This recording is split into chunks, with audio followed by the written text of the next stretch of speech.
वित्त वर्ष 2025-26 के लिए कुल 2,05,017 करोड़ रुपए का बजट आज पेश किया है। रिसीव्स की अगर बात करें तो टैक्स प्राप्तियां कुल 1,07,691 करोड़ रुपए अनुमानित हैं। गैर टैक्स प्राप्तियां कुल 20,125 करोड़ अनुमानित हैं। शेष कैपिटल प्राप्तियां हैं। मैंने सामाजिक सेवाओं सोशल सर्विस के लिए बजट के 32.84% का प्रावधान किया है। जनरल सेवाओं में 15.37%, आर्थिक सेवाओं में 21.53% बजट रखा है। बजट का शेष 30.26% हिस्सा पुराने ऋण के मूलधन व ब्याज की अदायगी पर खर्च होगा। राजस्व घाटा रेवेन्यू डेफिसिट राज्य की जीडीपी का 1.53% अनुमानित है। राजकोषीय घाटा फिक्स्ड डेफिसिट राज्य की जीडीपी का 2.67% अनुमानित है, जो कि केंद्रीय वित्त की निर्धारित सीमा 3% से काफी कम है। राज्य की कुल डेबिट ऋण देनदारी 3,52,819 करोड़ संभावित है, जो कि राज्य की जीडीपी का 26.18% है, जो कि केंद्रीय वित्त आयोग की सीमा 32.5% से काफी कम है। हमारा जो राजकोषीय घाटा तथा कुल डेबिट एफआरबीएम एक्ट के प्रावधानों से काफी नीचे है। आज जो 2025-26 का बजट हरियाणा के जो लोगों के सुझावों के अनुरूप, जो उनके सुझाव बहुमूल्य सुझाव हमारे पास आए हैं, जैसा हमने स्वयं जाकर के उनसे डायरेक्ट सुझाव आमंत्रित किए हैं या उन्होंने पोर्टल के ऊपर दिए हैं, हमने पूरा प्रयास किया है कि उनकी भावनाओं को इसमें हर व्यक्ति की बात को समाहित करने का पूरा प्रयास इस बजट के अंदर हुआ है। मैं सभी को बहुत बहुत बधाई देता हूं। देखिए, वैसे तो ये बजट हर नागरिक, हर व्यक्ति के जीवन में एक बड़ा बदलाव लाने का ये काम करेगा, परंतु जो मेरे मन को भी, जो इस बजट को अगर हम देखें, हमने शिक्षा के ऊपर बड़ा जोर दिया है और हमने ये भी कहा है कि महीने में अधिकारी जो फर्स्ट क्लास अधिकारी हैं 2-3 घंटे वो स्कूल के अंदर लगाएंगे, बच्चों से बात करेंगे, क्लास भी लेंगे। हर विभाग का अधिकारी, एक बड़ा परिवर्तन, क्योंकि बच्चों को प्रेरणा भी मिलेगी। अधिकारी वहां जाएगा, उनसे बातचीत करेगा, बच्चा अधिकारी से बात करेगा। हर अधिकारी हमारा प्रदेश का स्कूलों के अंदर महीने में एक दिन 2 से 3 घंटे उसकी पूरी रचना योजना बनेगी, बना करके वो स्कूलों में जाएगा और जिससे कि बच्चों को उसका लाभ मिले। दूसरा, हमने जो स्वास्थ्य की दृष्टि से अगर एक नजर में हम देखें, हर जिला स्तर के ऊपर हमने हॉस्पिटल में हर वो सुविधा वहां उपलब्ध होगी जो आज नागरिकों की आवश्यकता है। हमने वहां पर, आपने देखा, उसके बजट को भी बढ़ाया है और बजट के साथ साथ हमने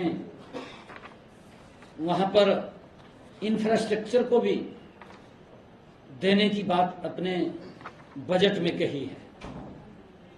अगर तीसरा मैं इसके अंदर एक नजर के अंदर देखूं कि हमारे जो इंडस्ट्री एमएसएमई या जो कोई उद्योग था, जिन्होंने उद्योग लगा रखे थे, उनको सरकार की योजना का लाभ नहीं मिलता था, क्योंकि हम देखते थे कई बार किसी फैक्ट्री के अंदर कोई घटनाक्रम हो जाता था तो जब उसको लाभ देने की बात होती थी तो पता चलता था कि ये तो रजिस्ट्रेशन ही नहीं है।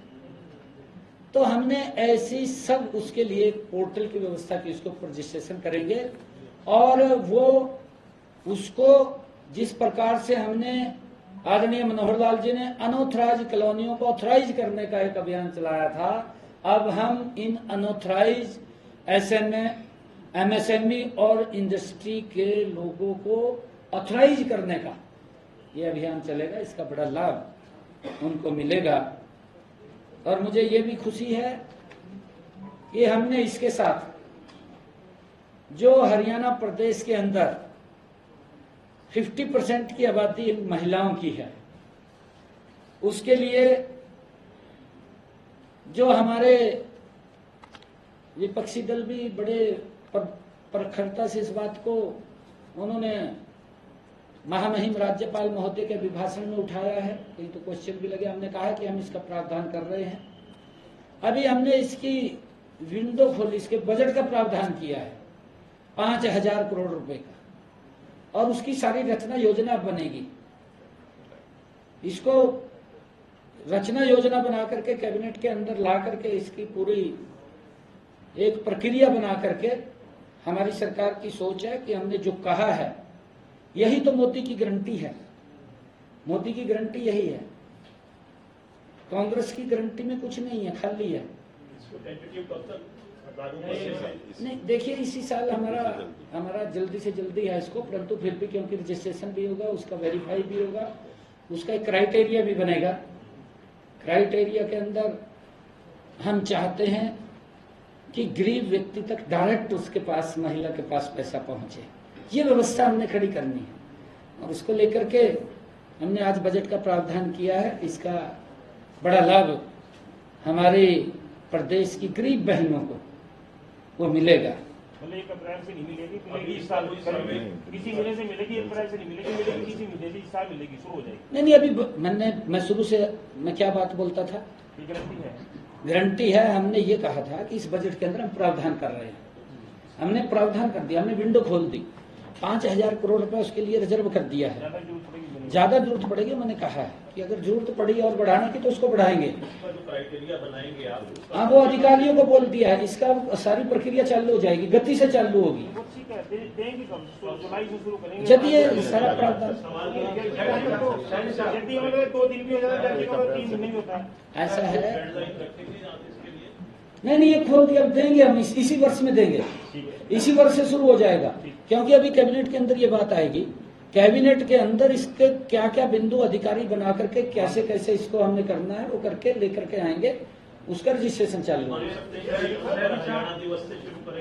चलो कोई बात नहीं, हो तो पता नहीं कब से शुरू हो जाए।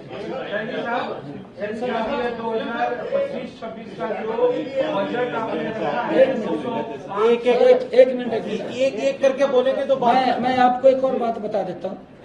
मैं आपका क्वेश्चन भी लूंगा फिर। जो मुझे बहुत अच्छा लगा, क्योंकि मैंने महिलाओं की 50% आबादी की बात की है। लगातार हमारी ये डबल इंजन और ट्रिपल इंजन की सरकार महिलाओं को लगातार सशक्त करने का काम कर रही है, हर क्षेत्र में कर रही है, आप देख भी रहे हैं। आज का बजट पेश किया है, हर बारी कितना लिफाफाबाजी है, सिर्फ आंकड़ों का खेल है और बहुत सारी योजनाओं का नाम लिया गया है, लंबी लंबी योजनाएं अनाउंस की है, लेकिन इस प्रकार हर बारी की तरह देखते हैं धरातल पे कोई नहीं दिखती है योजनाएं, धरातल पे कुछ नहीं है। प्रदेश को कर्जे में डुबाने का काम किया है।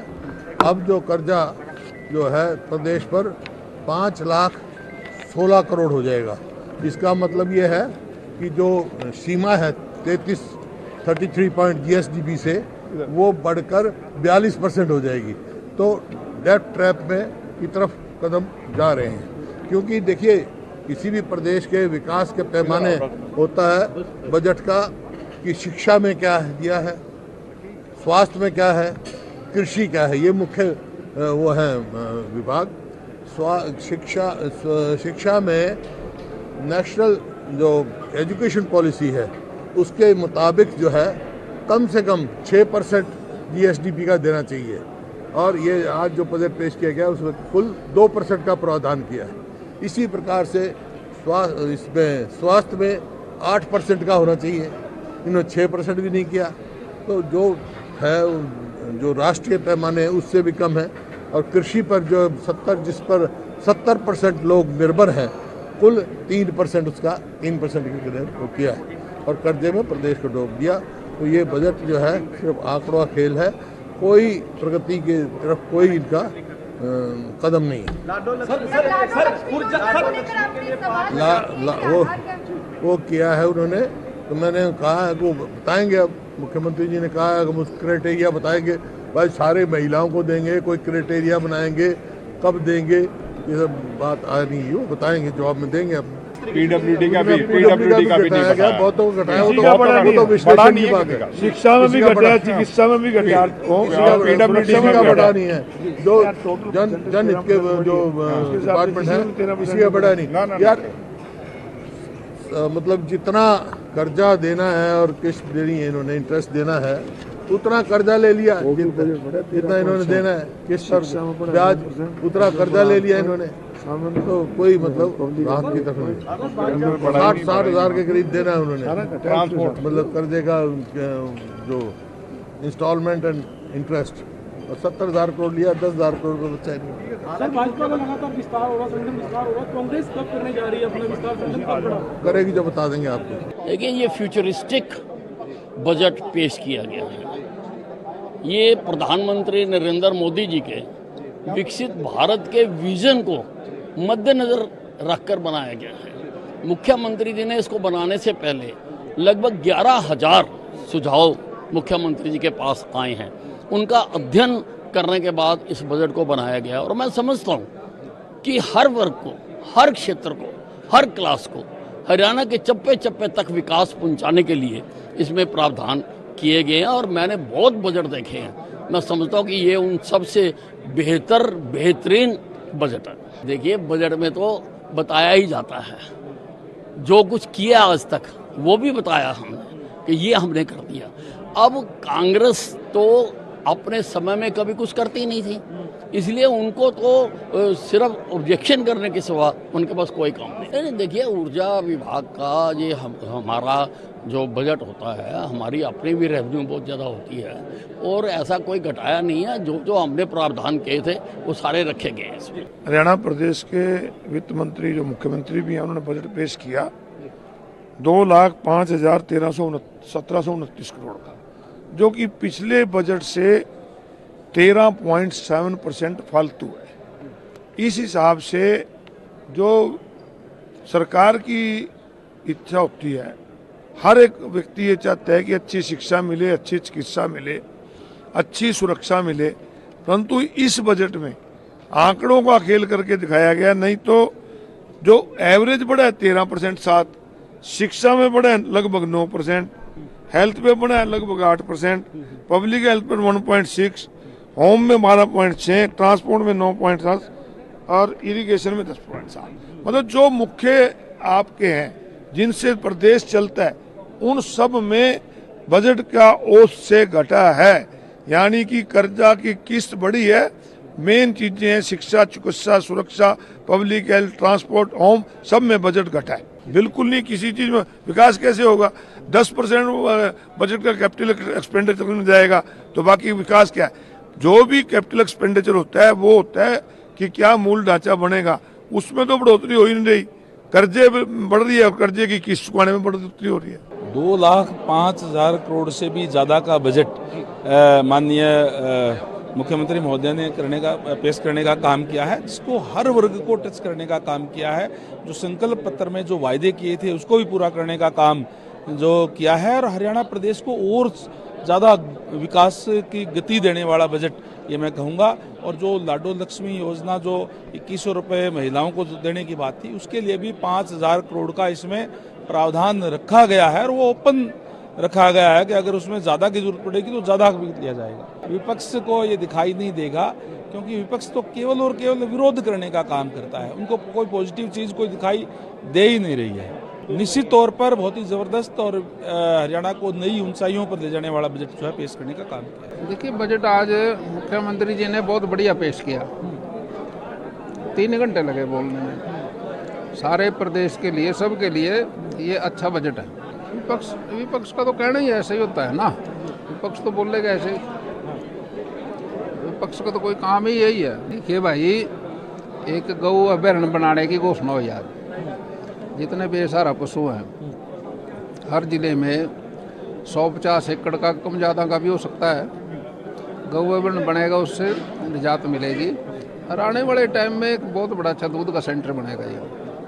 ये योजनाएं जब चलती है ना, उनकी शुरुआत जब होती है और जब वो उसको समय आने पे उसका बहुत बड़ा लाभ होगा। देखिए, सर्वस्पर्शी बजट है, हरियाणा का बेहतरीन बजट, नायब सैनी सरकार का पहला बजट, और मैं कहता हूँ हरियाणा की तरक्की, हरियाणा को आगे बढ़ाने वाला बजट है।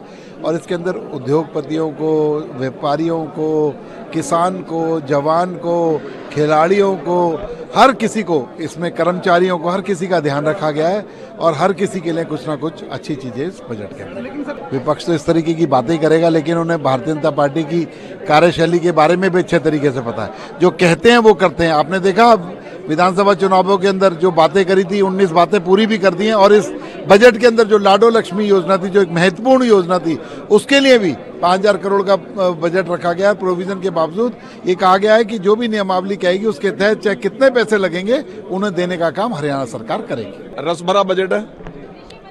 हमारे मुख्यमंत्री और वित्त मंत्री जी ने बड़ी हरियाणा की तरक्की उन्नति के लिए, हर वर्ग की उत्साह के लिए, हर वर्ग के उत्थान के लिए बजट पेश किया है। चाहे किसान है, व्यापारी है, मजदूर है, कर्मचारी है, अनुसूचित जाति वर्ग के हैं, महिलाएं हैं, खिलाड़ी हैं, सभी को ध्यान में रखते हुए बजट पेश किया है। इसके लिए मुख्यमंत्री जी और वित्त मंत्री जी बधाई के पात्र हूं। पिछले 10 साल से हम यही सुन रहे हैं उनसे, परंतु हरियाणा की जनता हमें फिर आशीर्वाद देती है। और मैं तो विपक्ष को एक निवेदन करता हूँ, नेगेटिविटी छोड़कर पॉजिटिविटी की तरफ बढ़े। आदमी जैसा सोचता है वैसे उसको रिजल्ट मिलते हैं। और नेगेटिव सोच के बिल्कुल नेगेटिव हो चुके हैं और विपक्ष बिल्कुल समाप्ति की ओर है। नहीं, बहुत ही शानदार बजट माननीय मुख्यमंत्री जी ने पेश किया है। हर वर्ग के लिए, महिलाओं के लिए, युवाओं के लिए, हर क्षेत्र में, उद्योग के क्षेत्र में, इंफ्रा के क्षेत्र में, सड़क के क्षेत्र में, रेल के क्षेत्र में, मेट्रो में, हर वर्ग के काम के लिए एक बजट जो पेश किया गया। मुझे लगता है कि इससे पूरे हरियाणा प्रदेश के हर व्यक्ति से इस बजट को लाभ मिलेगा। पक्ष की मजबूरी है आरोप और प्रत्यारोप करना, लेकिन वो भी बजट के बाद जलेबी का आनंद हमारे साथ ले रहे थे और भूरी भूरी प्रशंसा। उनको भी पता है कि इस बजट से हरियाणा प्रदेश के हर व्यक्ति को फायदा होने वाला है, लेकिन उनकी मजबूरियां हैं, राजनीतिक मजबूरियां, वो बुराई करते हैं। ऐसा उनका चला आ रहा है, वो करते रहेंगे। आज मुख्यमंत्री जी ने वित्त मंत्री के रूप में बजट को पेश किया और मैं कहूँगा कि उनके स्टेमिना की भी तारीफ करेंगे और ये स्टेमिना पूरे हरियाणा को आगे ले जाने का काम करेगा और आगे ले जाने का काम करेगा। जिस प्रकार से पूर्व में मुख्यमंत्री माननीय मनोहर लाल जी भी लंबे समय से बजट पेश किया उन्होंने भी, और उन्होंने अपनी बात को रखा, उसी प्रकार से आज नायब सैनी जी ने भी रखने का काम किया है। और मैं ये कहूँगा कि इस बजट के अंदर हर वर्ग का ध्यान रखा गया, चाहे वो दुकानदार हो, जमींदार हो, व्यापारी हो, किसान है, महिलाएं हैं, खिलाड़ी हैं, मतलब छोटे से लेकर बड़े वर्ग तक का पूरा ध्यान रखा गया। सबको कुछ ना कुछ मिला है। अभी आप एक बात देखिए, आज तक विपक्ष ने कभी कहा है कि बजट अच्छा हो तो भी नहीं बताएंगे। उनका मन तो करता है कि हम अच्छा बता दें, पर बेचारे मजबूर हैं। कुछ तो मजबूरियां हैं साहब उनकी भी। भारतीय जनता पार्टी संगठनात्मक दृष्टि से बिल्कुल अच्छी चल रही है और जो समय रखा तो उसी समय की उसमें उन्होंने अपना जो बनाए अध्यक्ष वो आप लोगों के सामने, और मैं यही कहूँगा कि उन्हीं लोगों को बनाया गया जो लोग पार्टी को और आगे बढ़ा सकते हैं।